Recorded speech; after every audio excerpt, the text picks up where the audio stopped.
Saudi আরবে বসবাসরত বাংলাদেশি প্রবাসীদের জন্য এখন বড় দুশ্চিন্তার নাম পাসপোর্ট সংকট। সময়মতো এমআরপি পাসপোর্ট না পাওয়ায় ভিসা নবায়ন ও কর্মসংস্থান নিয়ে অনিশ্চয়তায় পড়েছেন হাজারো শ্রমিক। দ্রুত সমাধানে দূতাবাস ও সরকারের জরুরি হস্তক্ষেপ চাইছেন তারা। সৌদি আরবের রিয়াদ থেকে রুস্তুম খানের তথ্যচিত্রের রিপোর্ট। মধ্যপ্রাচ্যের দেশ সৌদি আরব বাংলাদেশের সবচেয়ে বড় শ্রমবাজার। রেমিটেন্স আয়ের অন্যতম প্রধান উৎস এই দেশ। তবে সম্ভাবনার পাশাপাশি রয়েছে নানা চ্যালেঞ্জ। বসুন্ধরা টিস্যু, অশুদ্ধতার বিরুদ্ধে এক বিন্দুও ছাড় নয়। ভিসা জটিলতা, শ্রম অধিকার না পাওয়া, বেতন বকেয়া পড়া, এসব সমস্যায় জর্জরিত প্রবাসীরা। আর তার উপরে যোগ হয়েছে পাসপোর্ট সংক্রান্ত সমস্যা।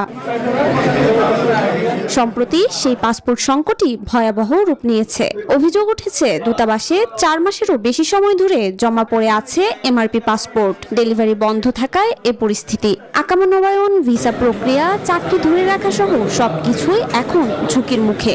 আমরা যে এমআরপি পাসপোর্ট যা আছে তার যদি পুনরায় চালু হয় আমাদের জন্য বেটার হয়, আর যদি না হয় এমআরপি অনুযায়ী যদি এই পাসপোর্টটা সরাসরি যা আছে আমাদের এখানে তাই। বাংলাদেশ থেকে এমআরপি যে আবেদনগুলো তারা গ্রহণ করেছে সেই পাসপোর্টগুলো আসতেছে না, এবং যারা ই পাসপোর্ট আবেদন করেছে সেই পাসপোর্টগুলো আসতেছে না। আমাদের একটাই আকুল আবেদন, প্রবাসীদের সমস্যাগুলো আছে সেগুলো সমাধান করতে দ্রুত গতিতে। দ্রুত সমস্যার সমাধান না হলে বড় ধরনের সংকটে পড়তে পারেন হাজারো শ্রমজীবী বাংলাদেশি। এক্ষেত্রে দূতাবাসের হস্তক্ষেপ কামনা করেন তারা। Desk report, news 24।